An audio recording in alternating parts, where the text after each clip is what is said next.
El Día de los Difuntos, memoria y frío van juntos. El 1 de noviembre se va a notar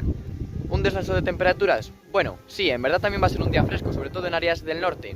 pero será sobre todo el día 2 de noviembre, un día en el que bajen de una forma importante los termómetros. Los mercurios podrían llegar a marcar máximas de 5 grados en capitales como León,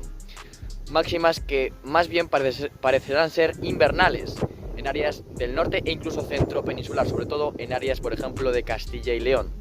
Así podremos ver los primeros copos en cotas medias y por ello también habrá que estar atento por si surgen problemas en las carreteras debido a que puedan darse nevadas fuertes puntualmente, pero sobre todo donde nevará con intensidad será en las montañas, en cotas altas, pues por ejemplo en Pirineos, en la cordillera Cantábrica.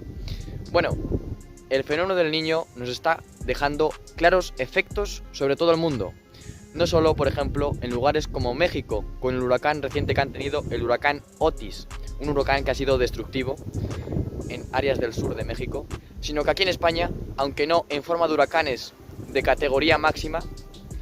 sí que nos está dejando la llegada de borrascas, la llegada de muchas lluvias y, por supuesto, el ascenso de los embalses, que es lo que muchos buscaban.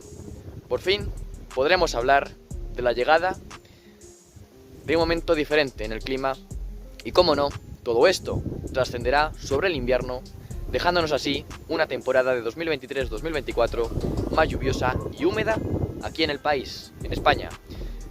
Bueno, me despido desde aquí, desde el campo,